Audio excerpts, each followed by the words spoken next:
Welcome back to the show. Like I said, we got Ron Guidry, Mr. Ron Guidry, Louisiana Lighting, sitting right here. He's gonna be cooking some beautiful stuffed quail on the Cajun grill.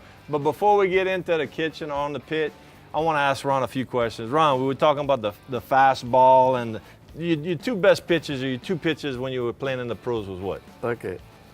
This is a fastball. Fastball. And that's a slider. And what were you throwing? What speed were you throwing in your prime? Fastballs were Don't be modest. anywhere from 95 to 97.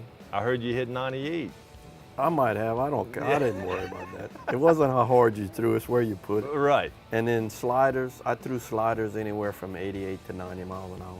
Now, when you made it to the pros, did you have that slider, or was that? No, one of my teammates taught it to me while I was a lot of inactivity. Yeah. My teammate Sparky Lau. Sparky Lau. Yeah. Sitting in the bullpen, a lot of times if you're not pitching, and he showed that pitch to me. And then once I got a chance to get into games, you know, that's probably what sent me on my way. Now that pitch, I saw some of the highlights on YouTube.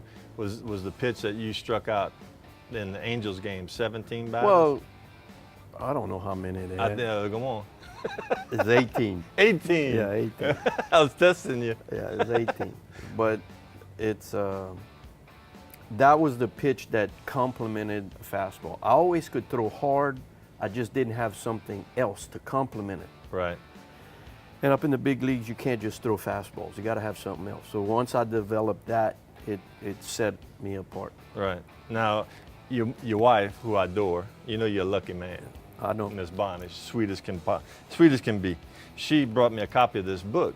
Now, this book was written by an author that wrote an article in the New York Times or something like that a few years back about you and Yogi's relationship, and people wanted more. I mean, he gave him a little bit of taste, so he came up with this book, and she gave me this copy and this autograph by you and Yogi. There's a lot of neat information in this book. I read it cover to cover. I couldn't put it down. It is. He's for so many years, him and I had him all to myself. Yeah. You know, everybody knew I took care of him, but they didn't know how much it encompassed and everything. Picking him up at the airport. And it was always fun for me because he was such a good friend. And when he comes down to spring training, you know, who's going to take care of him? He's 80, you know, he was 80 years old. Right. But I mean, it started when he was 70 years old, 75 years old, and it's been going on for 12, 13, 14 years. Anyway, you know, we were such good friends that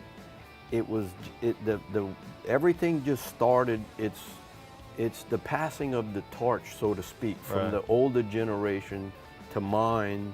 Hopefully somebody picks it up after I'm gone. Right. You know, that's the kind of camaraderie that the New York Yankees share. Yeah. We all take pride in the tradition that we have, and we're always looking out for everybody. Well, that's what I got from this book. It's just like, you know, when I go to spring training now, I always take care of the kids. You know, even if they're 40 years old, they're still kids to me. Right. So I still refer to it as taking care of the kids. But there's a lot of stories in the book. We're going to touch about that when we're barbecuing over there. And I just want to thank you for coming. I think y'all going to enjoy this recipe, guys. So stick around. Don't go nowhere.